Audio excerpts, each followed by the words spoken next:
Thank you. Dr. Walensky, in an April 26 hearing with American Federation of Teachers Randy Weingarten, we learned that she has your direct phone number.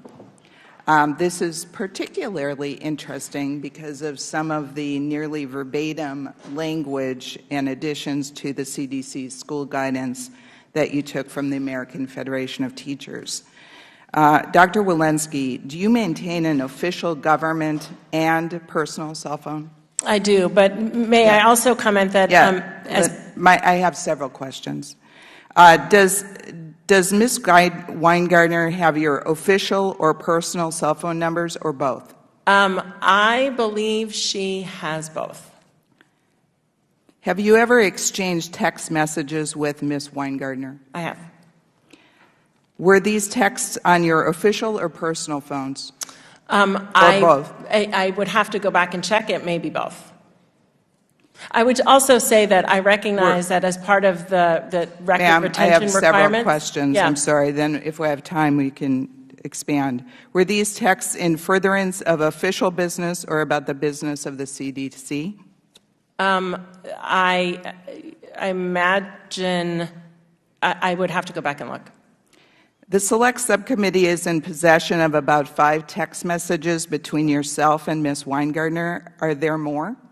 There are hundreds of FOIA requests, so I am not privy to all of the details of all of the ones that you have. But I will say that regardless, I recognize have you ever deleted any text messages to or from Ms. Weingarten? I am aware of the requirements for retention of these records, and I am compliant. Have you ever deleted any?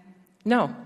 Thank you. As part of the records retention. My next question, you had said earlier that the CDC's goal is to get out the most accurate information and the most timely, most recent data, or something to that effect. I just looked at the CDC's website. It's titled, Use Masks to Slow the Spread of COVID-19. It specifically says masking is a critical public health tool, and it is important to remember that any mask is better than no mask. Wear the most protective mask and you can that fits well and that you will wear consistently. Wearing a high-quality mask along with vaccination, self-testing, and physical distancing helps protect you and others by reducing the chance of spreading COVID-19. Dr. Walensky, why aren't you and your staff wearing masks? Because we also have guidance on our website that says that mask wearing can be related to our hospitalization levels, our local hospitalization levels, and right now over 99% of counties, thankfully, but Dr. Walensky, have low that doesn't hospitalization say that levels. on your own masking website on the CDC. Well, there is a link from our hospitalization levels to say when you should think about wearing masks. We also have in there that people can and should wear a mask whenever it is that they please. There are people in this room wearing masks, and it gives guidance to the people in this room. But your own website, you had said you give out the most recent information, data.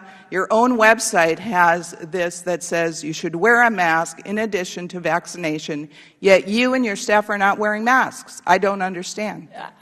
Our website has context in it, right? Of course, there's a link to our community hospitalization levels, and those hospitalization levels give recommendations on where to mask. But that's not on this simple page that the public sees. So may I suggest that you update your own CDC website about masks? Thank you, and I yield back.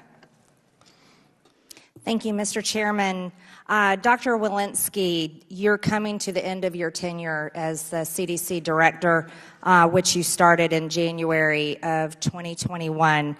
And we heard you say today that the COVID-19 vaccines are safe and effective.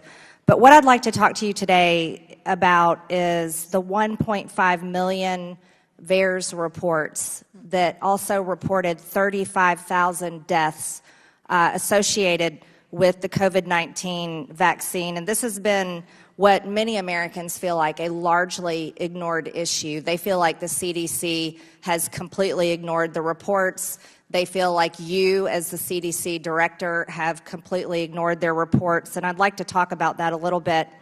In 2020, it was late 2020 when Pfizer's COVID-19 vaccine was approved, and there were COVID-19 vaccines were the second highest reported. That was over 10,000. But in 2021, when vaccines were mandated, it was a federal mandate in September 9th of 2021. Federal employees and contractors were required. 90% of the 3.5 million people employed or contracted under the federal government got at least one dose of the vaccine. Vaccine cards were widely required in Democrat-run cities all over the country, basically to become a member of society. And in 2021, COVID-19 reports skyrocketed to number one at 728,829 reports. Second was the zoster shingles vaccine at just over 14,000. That's a massive number, and the numbers kept growing and growing and growing on the VAERS report. I'd also like to talk to you about how much money the American taxpayers were forced to pay Pfizer and Moderna for vaccines. The government paid Pfizer and Moderna in 2020, 2021, and 2022. Pfizer received $15.27 billion. Moderna received $9.99 billion. And boy, did they get a return on the American taxpayers' investment. Because Pfizer, amazingly, in 2022, got a 23% increase. But in 2021, they doubled their income at a 95% increase in revenue. That's absolutely impressive thanks to the American people. But it was Moderna's whose numbers were astounding. Moderna increased their revenue in 2020, had a 1,238% increase in revenue.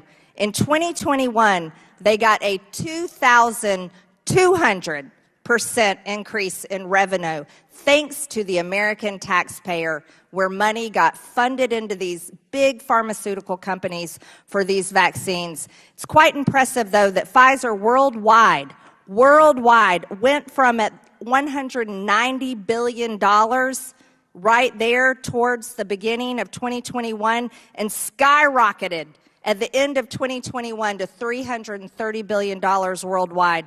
That's quite impressive thanks to the American taxpayer and thanks to the CDC director, Dr. Walensky, who said that vaccines were safe and effective. I'd also like to talk to you on behalf of all the pregnant women, not people, as you call them. To quote you on August 11th, 2021, CDC encourages all pregnant people, it's women, by the way, who are thinking about becoming pregnant and those breastfeeding to get vaccinated to protect themselves from COVID-19. This has also been ignored. The amount of miscarriages and stillbirths that increased drastically due to your advice to get vaccinated. Pregnant women again, not people. And then we could go on and on about the tragic stories of myocarditis and many other things. But my question for you today, Dr. Walensky, is now that you're going to be leaving the CDC pretty soon, what job are you going to take? Are you going to be on the board of either Pfizer or Moderna? Because you've done one hell of a job at making sure that they've made a lot of money. And I yield back. Thank you for that question. Maybe first I will comment that CDC is not responsible for the purchase of vaccines, so I can't speak to all of the economics that you spoke to. I do want to talk a minute about the vaccine adverse event reporting system. So that system is intended for any person who has gotten a vaccine, if they have an untoward event after that vaccine, whether or not is related to the vaccine, they report. It is intended to have an over-reporting.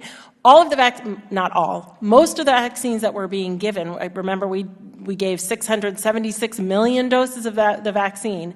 Any adverse event, if you got hit by a truck after you got your vaccine, that was reported to the vaccine adverse event reporting system. We at CDC have a responsibility to comb through every single one of them, to review the medical charts and to see if they are related. It is the case that the vaccine doesn't prevent being hit. Ms. Walensky, I'll reclaim my time. You did nothing about that and continued to push vaccines. That's what the American people care about. We review all of the things that come into the vaccine adverse event reporting system. I'd be happy to have our staff educate your staff on the work. I don't want my staff educated. You should educate the American people about what you've done of 1.5 million reports, because they feel like you've done nothing and continue to say safe and effective.